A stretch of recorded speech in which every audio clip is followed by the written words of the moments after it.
सबसे बड़ा प्रश्न है कि जब 1972 तक यहाँ कर्मचारी पेंशन लेता था तो उसके बाद कौन सी यहाँ रेजोल्यूशन लाया गया, कौन सी कोई ऐसा कोई यहाँ पर अध्यादेश लाकर कि सरकार की तरफ से कि ये जो मुलाजमों को यहाँ पेंशन मिलती है इसको बंद करें। इसमें कोई दो राय नहीं है। धर्मा ट्रस्ट मैनेजमेंट पूर्ण रूप से विफल रही है, लेकिन वो विफलता के पीछे भी साजिश है। तो एक प्रश्न उन मित्र ने एक और किया कि वैष्णो देवी कटरा चलेगी ट्रेन, उसके बाद जाएगी कश्मीर में, उसके बाद यहाँ 4 lane from Delhi to Katra 4 way express road बन रहा है, तो उस स्थिति में जम्मू की क्या व्यवस्था है? बड़े अधिकारियों को आताजात के साधन देने हो तो वो हेलीकॉप्टर या जे बायर की टिकटें बड़े आराम से देते हैं। धर्मा ट्रस्ट आज जिस पोजीशन पे है उसका असली कारण कौन है? क्या सरकार उसका असली कारण है या फिर ट्रस्टी? क्योंकि पिछले कुछ समय से देखें तो प्रदर्शन जो हैं वो अब उग्र रूप ले रहे हैं और यहाँ तक कि भूख हड़ताल करने की नौबत जो है एम्प्लॉयज़ को आ गई है। लेकिन कारण क्या है?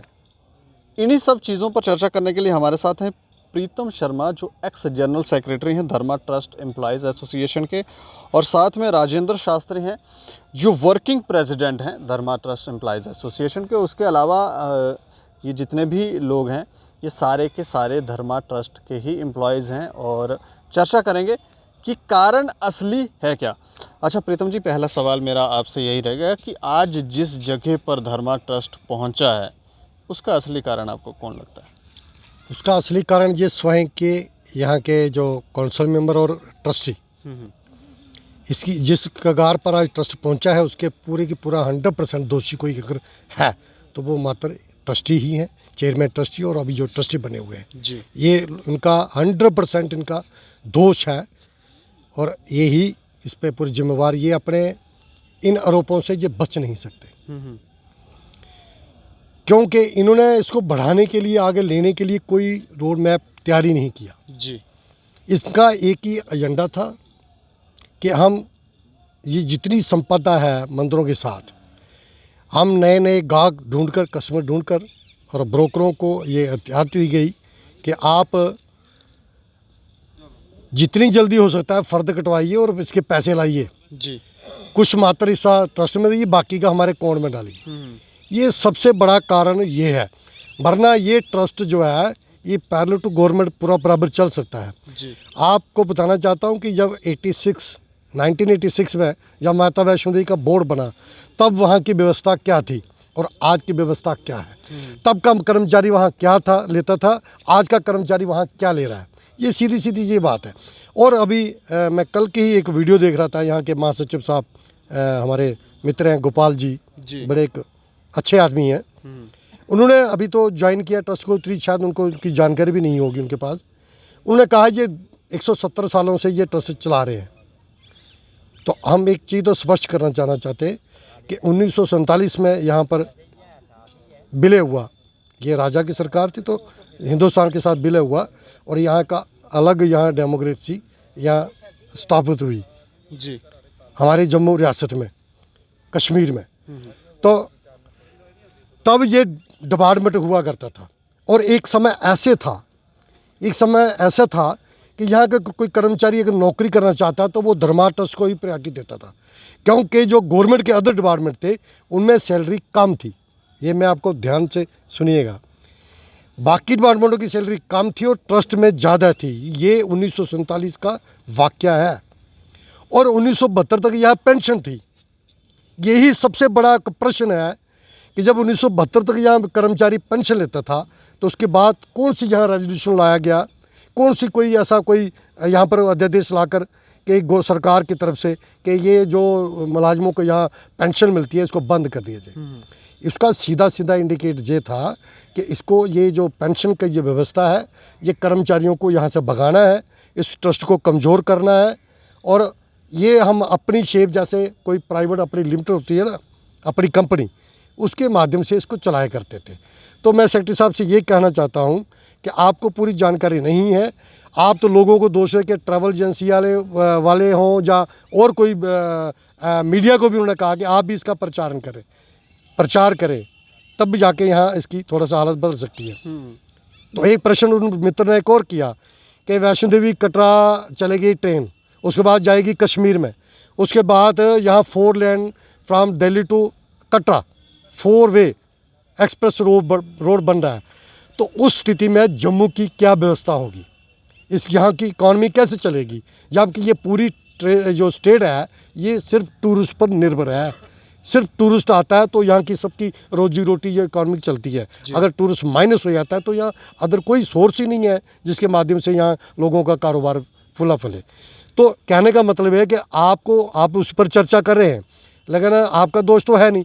लेकिन ये सारा का सारा जो पिछले ट्रस्टी रहे, ट्रस्टी वर्तमान जो ट्रस्टी है, जो पिछले जो काउंसिल मेंबर रहे, उनकी गलत नीतियों की वजह से इसकी भ्रष्टाचार की भूख इतनी बढ़ चुकी थी कि इसको बजाय कुछ प्रमोशन करते बढ़ाते, इसका कोई और बनाते, लेकिन जो बने हुई चीज़ें वो भी आपने धीरे धीरे करके बेच ली। जैसे रणबीर यात्री भवन, कितना बड़ा भवन और महाराजा रणबीर सिंह के नाम पर बना हुआ। पहले तो सबसे बड़ा आपत्ति ये है कि इन्होंने उस होटल को मुलाजमों के विरोध के बावजूद भी लीज पर दिया, 1,24,000 पर दिया और 2006 में उसको 55,000 पर कर दिया जाता है। अपना प्रश्न चिन्ह है। ये कहते हैं हमारे पास पैसे नहीं है, अभी कोरोना आ गया है। अरे कोरोना तो भी 1 साल में आया ना, आप तो पिछले बात कीजिए ना, 1947 के बाद की बात कीजिए। तो किस स्थिति में ये ट्रस्ट चला, फिर उसको उस होटल की आपने ऑक्शन क्यों नहीं की, टेंडर क्यों नहीं किए गए, क्यों एक ही आदमी को दियो? क्योंकि आपने मोटा माल लिया था, उसे माल आपने टकारा था, इसलिए आपने मजबूरन उसको दिया। और वो ही होटल अब उसी का ओनर उसको 4 करोड़ में सेल कर रहा है। कई हमारे मित्र मुझे पूछ रहे हैं कि भाई वो होटल बेच रहा है, मैं लूँ कि लूँ। कहने का मतलब ये कि ट्रस्ट की इतनी बड़ी कीमती धरोहर, एक तो महाराजा के नाम बनी हुई रणबीर यात्री भवन, आपने उसको बना दिया रणबीर होटल। आपको जरा भी लज्जा नहीं आई कि हमारे पुरखों के नाम पर क्या होटल चलेंगे? अब क्या वहाँ पर कोई होटल व्यवस्था चलेगा? आपने एक भी आपत्ति नहीं, क्योंकि आपने पैसा खाया, आपको लहू लग चुका है आपके दांतों में, और जब तक आप लहू नहीं पीते हो तो तब तक आपको संतुष्टि नहीं मिलती है। तो कहने का मतलब है आज ये रोना रह रहे हैं कि पैसा नहीं, कर्मचारी रोड पर है, अपनी जो बेसिक नीड जो वो मांगता है, आप कहते हैं हमारे पास पैसा नहीं है। अरे ये रोना तो हम कब से सुन रहे हैं। 2001 में जब हमें बाहर किया था तो हम यही तो डिमांड रख रहे थे। तो इन्होंने हमें निकाल कर पूरा प्रतिबंध लगा दिया कि कोई कर्मचारी अब आइंदा के लिए बोलेगा, और ऐसा ही हुआ, नहीं बोले। अब भला हो इस कोरोना का भी, और कर्मचारियों को भी मैं बधाई देता हूँ कि उन्होंने एक समझा कि ये जो इनकी चापलूसी करके इनके इर्द गिर्द घूमकर और ये हमारा परिवार का पालन पोषण नहीं चल सकता है।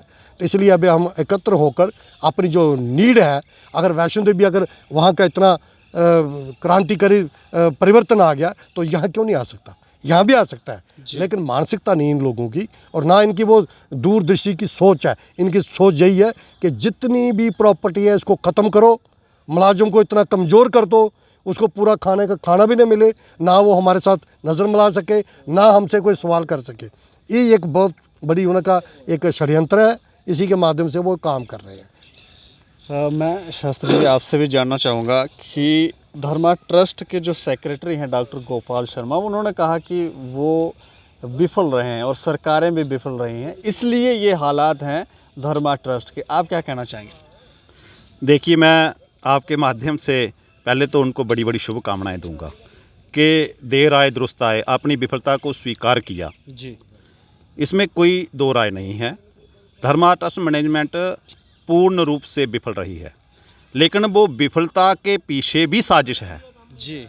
वो विफल इसलिए रही है जब देने की बारी आती है कर्मचारी को, जब बड़े अधिकारियों को यातायात के साधन देने हो तो वो हेलीकॉप्टर या ये बायर की टिकटें बड़े आराम से देते हैं। जब उनको सुविधा देनी हो तो 10, 15, 20 लाख रुपए की नीचे की गाड़ी पे हमारे कर्मचारी नहीं बैठते हैं, अधिकारी नहीं बैठते हैं, उनको पूर्ण रूप से सुविधा देते हैं जी। लेकिन जब हमारे कर्मचारी की बात आती है तो हमारे सचिव महोदय उनको जो लोकल चैनल पे उनका साक्षात्कार हो रहा था उस पे उनको अर्थशास्त्री की संज्ञा भी दे रहे थे वो जो इंटरव्यू लेने वाले। मुझे तो लगता है कि वो अर्थशास्त्री नहीं कोई अनर्थशास्त्री से प्रतीत हो रहे थे। अच्छा। क्योंकि उनका सीधा सीधा इन मंदिरों को चलाने के लिए चढ़ावे के ऊपर फोकस था। हम क्यों विफल हुए हैं कि चढ़ावा हमारा कम है। दुर्लानत है इस ऐसी पदवी पर बैठकर और चढ़ावे के ऊपर हम ये मंदिर चलाएंगे। जिन राजाओं महाराजाओं ने लाखों कनाल ज़मीनें, लाखों उसके स्रोत जो हैं धन के, वो एकत्रित करके मंदिरों को लगा गए थे। उनके अनुयायी जो लोग हैं, उनकी जो पथ पर चलने वाले जो लोग हैं, वो आज कह रहे हैं कि हमारे पास चढ़ा हुआ कम हो गया, हम इसको नहीं चला सकते, हम विफल हो गए। और आप प्रमोट करिए, कौन प्रमोट करिए? टूरिस्ट कंपनी जो हैं वो प्रमोट करें। आपको कह रहे हैं मीडिया वाले प्रमोट करें। भाई मीडिया वाले आपके खंडरातों को प्रमोट करके सनातन का बिल्कुल बेड़ा गर्क करके करना बताएं। आपकी कौन सी ऐसी चीज़ है जिसको प्रमोट करने के लिए मीडिया आकर्षित हो? जी, जिसके पास कोई चीज़ हो, सौंदर्य हो या प्राकृतिक रूप से कोई संपदा हो, उसको प्रमोट करने की आवश्यकता नहीं है। वैष्णो देवी माता श्राइन बोर्ड चला रहा है और उसकी जो पिंडियाँ हैं वो गुफा के अंदर हैं। किसने प्रमोट किया उसको? और श्रद्धालु विश्व से आता है, जी, पूरे संसार से वहाँ लोग। बाबा अमरनाथ जी प्राकृतिक रूप से अपने आप में हिमलिंग बनते हैं, उनको प्रमोट करने की आवश्यकता है। आकर्षक के केंद्र जो थे वो विध्वंस हो रहे हैं। उत्तरबैनी प्रमंडल में बड़ी बड़ी सराएं बनाई थी राजाओं ने कि देहाती लोग पैदल चला करते थे। वो आताजात में उनका बहुत सारा समय लग जाता था। तो जब वो तीर्थ स्थान में आते थे तो एक दिन पहले शाम को आ जाते थे, सुबह अपनी नित्य क्रिया करके और फिर वो वहाँ से जाते थे। रात को रुकने के लिए उस समय जब धन का अभाव था, जी, हमारा देश परतंत्रता की आग में जल रहा था आज से पौने 200 साल पहले। जी, और हमारे राजाओं ने, हमारे श्रद्धालु जो हमारे प्रांत के जो अच्छे अच्छे भक्त थे, उनके लिए वहाँ रहने खाने और उनकी जो यथोचित व्यवस्था वो बनाई थी। आज धर्मा ट्रस्ट वो सारे के सारे खंडरात, आप एक बार मैं आपसे भी आग्रह करूँगा कि वो इनको बताएं, इनके विफलता के जो चिन्ह हैं वो क्यों ऐसा हुआ। ऐसा इसलिए हुआ कि धर्मार्थ ट्रस्ट के जो ट्रस्टी महोदय हैं, जो चेयरमैन ट्रस्टी हैं, उनका एक ही लक्ष्य था, क्योंकि उन्होंने आवासीय स्थान अपना दिल्ली में नियुक्त कर लिया है। जम्मू में वो खाली आते हैं और एक दो बड़ी डीड करते हैं, एक बड़ी खेप जो है वो बेचते हैं और वो बेचकर दाने इकट्ठा करके दिल्ली चले जाते हैं। आगे उनका जो परिवार है, सुनने में आता है कभी इंग्लैंड गए हुए हैं, कभी अमेरिका गए हुए हैं, तो वो खर्च खुर्च करते हैं। जब वो ख़त्म होता है तो परिवार में से एक सदस्य और आता है।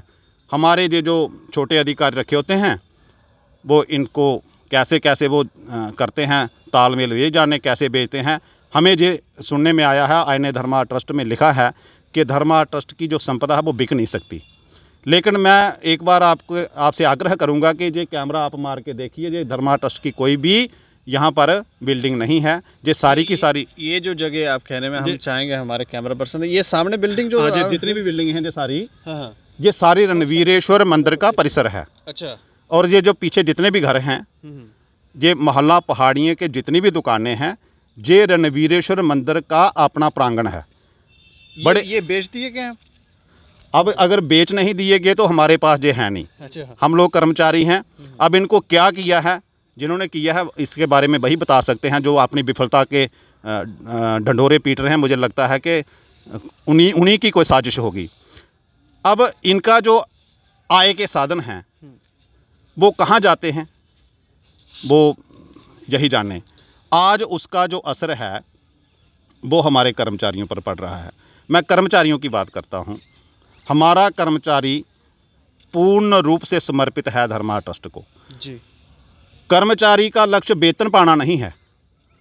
हमारे वो कर्मचारी हैं जो अपना सर्वस्व समर्पण करके अपने जीवन का जो गोल्डन पीरियड होता है वो सारे का सारा देकर वेतन से ज़्यादा इस विषय पर वो विचार करता है कि कहीं हमारे किसी ऐसे क्रियाकलाप से सनातन को ठेस ना पहुँचे जी, और जो सनातन की जो संपदा है ये सुचारू रूप से चले, इसके लिए समय समय पर अपने बलिदान भी देता है।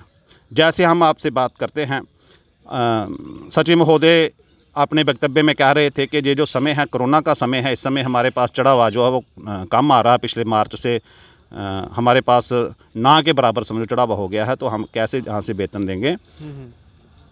इससे पहले सचिव महोदय जी को मैं बतला देना चाहता हूँ आपके माध्यम से मंदिर चढ़ावे से नहीं चलते।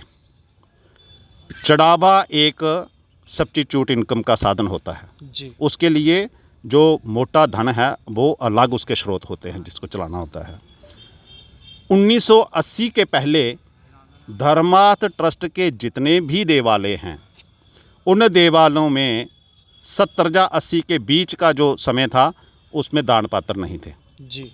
जो पुजारी वहाँ पर काम करते थे वो जो भी न्यूनतम धन आता था वह और वेतन वो दोनों लेकर अपने परिवार का गुजारा करता था।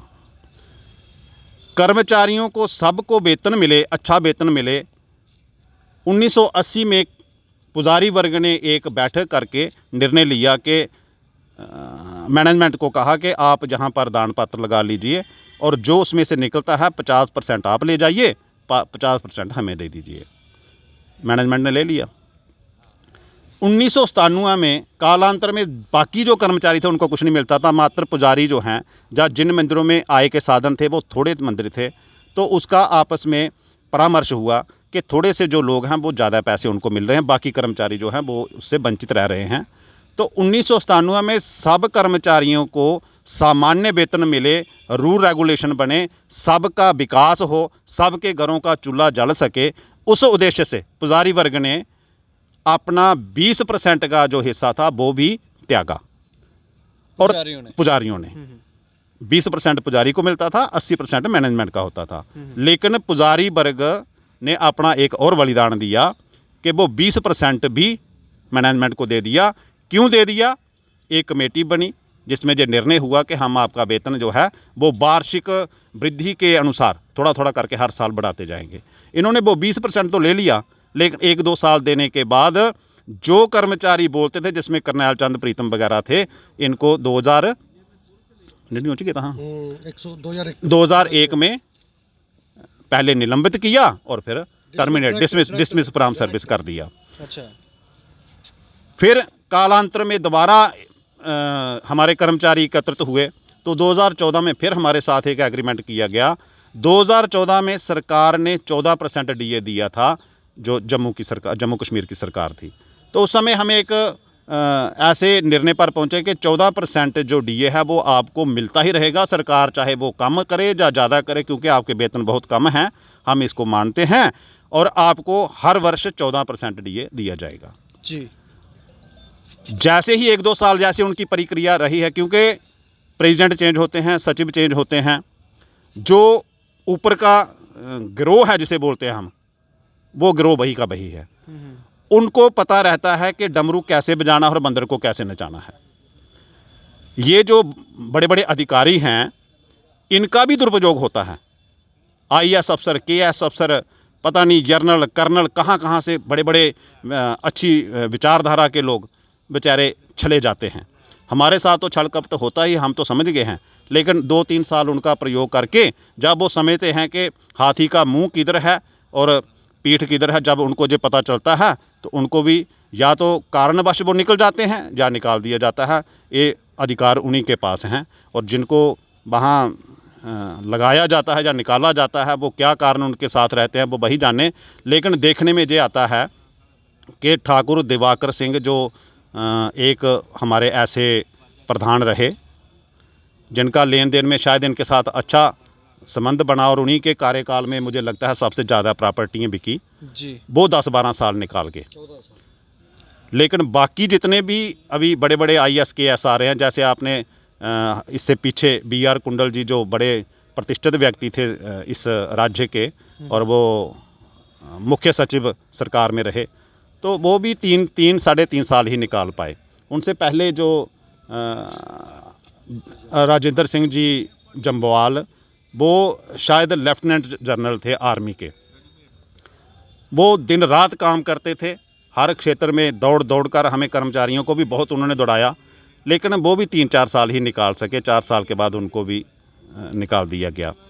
उनसे पहले सचिव कहीं आए काम करने के लिए। एक हमें बड़े गर्व से कहना पड़ता है कि अजय सिंह जी जम्वाल एक सचिव आए जी, तो उन्होंने हमारे कर्मचारियों को बोला कि जहाँ पर जो मुख्य कारण हैं कि इसका विकास क्यों नहीं हो पा रहा है, ये हमें अलग अलग मिलकर मुझे अपना अपना विचार दें। तो जब उनको पता, अभी विचार इकट्ठे ही कर रहे थे, तो एक दिन उनको मैसेज आता है कि आप कल से नहीं आना। और शायद वो 1 वर्ष भी पूरा नहीं कर पाए।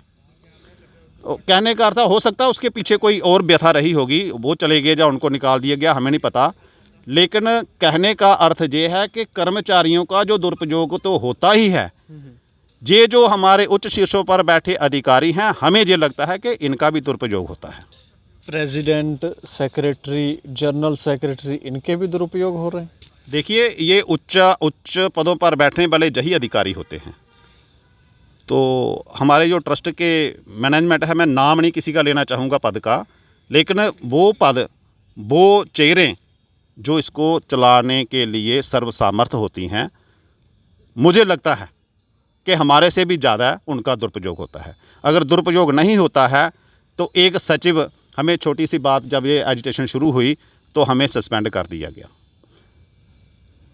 उसके बाद हमें टेबल पर बात करने के लिए निमंत्रण आया, तो हमने एक सुजेशन दी कि हम आपके साथ टेबल पे बैठते हैं, पहले हमें वो जो सस्पेंड किया है वो बहाल किया जाए जी। तो हम लोग गए। जाते ही पहली बात यही हुई, पहले तो उन्होंने वो जो हमें इनविटेशन दी थी उसके ऊपर वो अपना फैसला कर चुके थे कि नहीं करेंगे मीटिंग। तो फिर भी हम कर्मचारी हैं, किसी ना किसी प्रकार से शांत वातावरण बना रहे, उसके लिए सारे प्रयास किए जा रहे थे। हम लोग गए और उनसे सीधा सीधा पूछा कि महाराज जी क्या हमारे लिए आदेश है। तो उन्होंने कहा कि आपने जो लेटर दी वो मैंने ऊपर भेज दी है। ये सचिव महोदय जी का वक्तव्य है, वो मैंने ऊपर भेज दी है और ऊपर से जो उनका उत्तर आएगा उसके बाद ही आपके साथ बात हो पाएगी, शायद मैं अब नहीं कर पाऊँगा। तो कहने का मतलब है कि इतने बड़े पद पर बैठे हुए व्यक्ति को अगर सस्पेंड का बहाल करना, इसका मतलब उसका दुरुपयोग ही है कि वो शायद करना चाहता भी हो और ना कर पाया। तो मुझे तो लगता है कि इस बात वो बोल भी नहीं पा रहे ये लोग जो बाहर निकाले गए, उनका तो फ़र्ज़ था कि वो आवाज़ उठाते, या इस समय आप एजिटेशन कर रहे हैं तो आपका सहयोग करते, क्योंकि वो जानते हैं यहाँ क्या हो रहा है। कौन लोग बाहर हैं? जिन लोगों को पहले, जैसे आपने कहा, 2 साल 3 साल पदों पर रखा और बाद में बाहर निकाल दिया, उनको पता है इस समय यहाँ क्या हो रहा है, तो क्या आपको नहीं लगता उनको आपका सहयोग करना चाहिए था इस वक्त? ये जो बड़ी बड़ी बिल्डिंगें आप कैमरा मार कर दिखा रहे हैं, शायद जिसके कार्यकाल में जो ऐसा हुआ होगा तो वो आगे क्या बोल सकता है। वो शायद डमरू वाला बड़ा तेज़ आदमी है, वो ऐसे नहीं छोड़ता कि बंदा छोड़ दे और उसके बाद वो बोल ले। वो बोलती बंद कराने का जो सिस्टम है वो पहले कर लेते हैं। नहीं तो आगे का अब क्या मतलब, ये तो इस तरह से तो धर्मा ट्रस्ट तो निचले स्तर पर जा ही रहा है, तो ऐसे में तो ये नष्ट ही हो जाएगा। फिर ये अपनी जो हमारी धरोहरें हैं इनको बचाएगा कौन और कैसे बचेंगे ये? देखिए, धर्मार्थ ट्रस्ट का जो हनन हुआ उसमें जो कर्मचारी आज अपनी डिमांड ले रहे हैं, जो कर्मचारियों की डिमांड नहीं है। ये जो डिमांड थी, जैसे सनातन धर्म सभा आप पीछे देख रहे हैं, ये जो हमारी सभा सोसाइटियाँ बाकी वाली, विश्व हिंदू परिषद या अन्य कई संगठन हैं, ये दायित्व उनका बनता था कि ये जो संपदा है इसका दुरुपयोग हो रहा है। जैसे आप जिस पार्क में आज हम बैठे हैं जी, ये पार्क भगवान श्री रणवीरेश्वर महादेव जी का परिसर है। उनका ये जैसे घूमने की जगह है। एक बार आप पार्क का दृश्य दिखाएं पूरा घुमाकर, ताकि लोग ये देख पाए। नहीं, आप बैठ के बात करें, ये दिखाएंगे जी। तो इस पार्क का नामकरण जो है वो जशो राज्यकर्ण पार्क, जबकि ये हमारे मत से भगवान शंकर और माता पार्वती का जो मंदिर है जी, ये वह स्वरूप है जो आपको शायद विश्व में कहीं और ना दिखे। जी, ये चंद्रशेखर स्वरूप है। बड़े रहस्य की बात हम आपको आध्यात्मिक दृष्टि से बता रहे हैं। जो चंद्रशेखर स्वरूप है और वो वह स्वरूप है जो विवाह मंडप में बैठे हुए माँ पार्वती और भगवान शंकर जी जो बिना दाढ़ी और मूंछ के और दूल्हा के रूप में बैठे हैं। और जहाँ पर जिन लोगों का विवाह नहीं होता उनकी मन्नतें पूरी होती हैं। मैंने 15 साल अपने जीवन के यहीं पर दिए हैं और मैंने सैकड़ों की संख्या में जिन लोगों के विवाह नहीं होते थे उनकी जहां अर्चना करवाकर उनके विवाह संपन्न हुए हैं। मैं आपके सामने उन लोगों को प्रस्तुत कर सकता हूं जिनकी विवाह हो गए थे लेकिन वैवाहिक जीवन में बहुत सारी अड़चनें थी। उनसे अर्चन करवाकर और उनका जहाँ पर माथा टिकाकर उनके भरपूर आनंद ले रहे हैं जीवन का, ऐसे सैकड़ों परिवार मैं आपके आगे प्रस्तुत कर सकता हूँ। ये उनकी भ्रमण स्थली है। भगवान शंकर और माता पार्वती जब सारे सो जाते थे तो भगवान शंकर जी का जहाँ पर निवास स्थान है और वो भ्रमण किया करते थे, ये सारा उनका भ्रमण स्थल है। क्या जे शिव पार्वती भ्रमण स्थल या भ्रमण पार्क करके इसका नाम नहीं हो सकता था? जी। कर्ण सिंह जशोराज्य पार्क, कर्ण भवन, कर्ण नगर, कर्ण मार्केट, क्या वो भगवान राम जी का एक साइड जब बाजार बना था तो उसका नाम जब जिसने रघुनाथ बाजार दिया वो बेवकूफ़ था? उसने हरि बाजार नहीं डाल दिया, उसने रणवीर बाजार नहीं डाल दिया। तो अगर आपने वो दुष्कर्म किया है, वो कोई सत्कर्म नहीं है जो मार्केट बनाई है, लेकिन चलो आपने बना ही ली, तो माता सीता जी को समर्पित नहीं कर सकते थे? उसका कर्ण मार्केट की जगह जानकी मार्केट नहीं उसका नाम रख सकते थे? कौन सी बड़ी बला आ जाती? और आप सीता से बढ़ के रहें। हमें बहुत सारा ये जो दायित्व हैं, ये संगठनों का काम था, हमारा काम नहीं था। लेकिन अब हम कर्मचारी अपने आप को इनके नहीं मान रहे, क्योंकि हम इनके अंतर्गत काम नहीं करेंगे। हम अगर कर्मचारी बनेंगे तो किसी ऐसे सुसभ्य संगठन का कर्मचारी बनेंगे जो कर्मचारी के मूल्यों को, उसके हितों को ध्यान में रखे। आज आप इतना खुलकर आपने अपने विचार रखे और हर चीज़ हमें लगता है ज़्यादातर आपने बता ही दी। आपको डर नहीं लगता कि कहीं आपकी भी जान को खतरा हो जाए? क्योंकि पहले भी हमने सुना कि पहले भी जिन लोगों ने आवाज़ उठाई उनके ऊपर भी कुछ ना कुछ ऐसी घटनाएं हुई उनके साथ, तो थोड़ा डर खौफ। देखिए, बात यह है कि डर दो प्रकार का होता है। एक डर स्वार्थी होता है और एक निस्वार्थी होता है। मेरा इसमें किंचित भी स्वार्थ नहीं है। मैं निस्वार्थ भाव से बोल रहा हूँ और मैंने कोई चोरी नहीं की है कि मैं डर के मारे इधर से भाग जाऊँ। मैं जो बात कर रहा हूँ वो तथ्य युक्त कर रहा हूँ। आप कैमरा मारकर बता रहे हैं, हमें बता दीजिए उसके ऊपर धर्मा ट्रस्ट का कोई बोर्ड लगा हुआ तो मैं ये कह रहा हूँ ये बिकी है, ये किसी ने ली है, किसी ने बनाई है, इतना बड़ा पैसा खर्च किया, इसमें डरने वाली कौन सी बात है? मैं दूसरी बात ये कि मैं उसके अधीन, कहते हैं हाँ जी की नौकरी और ना जी का घर। अब नौकरी तो हमें इनकी करनी नहीं है, हम निश्चय कर चुके हैं। धर्मा ट्रस्ट की चोर मैनेजमेंट, हल्की मैनेजमेंट, दुर्बुद्धि जो मैनेजमेंट है, इनके अधीनस्थ हमारे लिए अब कार्य करना एक ऐसे ही समझो कि पाप है। तो भय किस बात का है? सत्य और भय दोनों एक साथ नहीं चल सकते। हम सत्य की बात कर रहे हैं, और जब अंधेरा और सूर्य को आप कहोगे कि वो इकट्ठे चढ़ें तो वो असंभव है सर। थोड़ा आपको लगता नहीं है कि थोड़ी देरी हो गई ये बात करते हुए, या सही समय है, यही सही समय था, इसी समय ये बात होनी चाहिए थी? कर्मण्येवाधिकारस्ते मा फलेषु कदाचन माँ कर्म फल हेतुर्भूमाते संज्ञोस्तित्व कर्मणि। जे हम पहले भी आपको कह चुके हैं। देखिए, समय जो है वो ईश्वर ने पहले ही निश्चित किया होता है जी। और पाप का घड़ा जो है भरते भरते भरते समय लगता है। और हम लोग ब्राह्मण हैं, खास करके कर्मचारी, हम बड़े संयमी होते हैं। हम छोटी छोटी बातों को इग्नोर करते जाते हैं, लेकिन जब पाप का घड़ा भर ही जाए तो बोलना हमारा धर्म बन जाता है। इसलिए अब समय आ गया है। ये कोरोना का वो हमारे सचिव महोदय जी दे रहे थे, हम कोरोना के विषय का हिसाब नहीं ले रहे। हम पिछले 150 साल का, पिछले कम से कम 50 वर्ष का ही हिसाब दे दें, हम तो उसकी बात कर रहे हैं। हम लूटे गए हैं, हमारे कपड़े उतार दिए गए हैं, हम तो उसका हिसाब ले रहे हैं। हम कहाँ कह रहे हैं कि कोरोना, हमारा तो कर्मचारी इतना कर्मनिष्ठ है कि अगर कोरोना काल के बीच में अगर हमारे ट्रस्ट पर कोई आपदा आ जाती है तो महीना 2 महीने की, जो तो 25% काट रहे थे, मैं कहता हूँ दावे से कि हम पूरी वेतन इनको दे देंगे, कोई प्रॉब्लम नहीं है कोरोना काल की जब बात आएगी, ठीक है ना। और ये जो पिछले 50 सालों का हिसाब हमें दे दे, हमें कोरोना काल का, अभी भी हम अगर कोरोना काल के साथ इनका कोई संबंध बनता है, और चढ़ावे की बात ना करें, बात तथ्य की करें। आप पूर्णतया विफल रहे हैं। आपने कोई ऐसा सोर्सेज नहीं बनाया जिससे आपको इनकम आ सके। और हाँ, और एक की बात नहीं, जितने भी हमारे स्थान हैं, गौशाला जे भारत देश है जी, और और इसका जो धन है वो 2 धन, गौ धन और कृषि धन, ये मुख्यतः 2 धन थे। आज टेक्निकली जो इंस्टीट्यूशन बन रहे हैं वो बाद की बात है। हमारा जो मुख्य स्रोत रहा है वो 2 ही धन रहे हैं भारत के, एक किसान का और दूसरा गौ का। गौ का अर्थ खाली गाय नहीं, गौ का अर्थ मतलब पशुधन जी। और हमारे पास इतनी जगह है जहाँ पर अनेक प्रकार के पशु, जिसको पत्ते की ज़रूरत है तो वो बकरियां रखे, हमारे पास लाखों कनाल जंगल हैं। जिसको हरे घास की ज़रूरत है वहाँ गाय का बड़े शेड बनाकर गाय रखी जाए, वो हमारे पास सुई सिंबली और उत्तर बैनी इत्यादि इतने अच्छे स्थान थे जहाँ पर हम रख के उसका अच्छी तरह से अपने निर्वाह योग्य धन इकट्ठा कर सकते थे। शिक्षा के क्षेत्र और आधुनिक जो युग चल रहा है, इसमें मेरे हिसाब से, अब वो अर्थशास्त्रियों का क्या हिसाब है मुझे नहीं पता, लेकिन समाज में मैंने भी अपने 50 वर्ष अब आजू हो रही है निकाले हैं। मुझे लगता है कि धन कमाने के दो बड़े जो साधन थे वो विद्या और हॉस्पिटल्स, ये इस समय जो पिछले 20 सालों में काफ़ी प्रगतिशील रहे। हमारे पास जितने विद्यालय थे उनको विध्वंस कर दिया गया, उनकी दीवारें गिर गई। आज पोल्ट्री फार्म बनाने वाला बंदा थोड़े दिनों के बाद वहाँ बीएड कॉलेज बना देता है, और हमारा जो महाविद्यालय है वो एक छोटी सी पाठशाला पे रूप में परिवर्तित हो जाता है।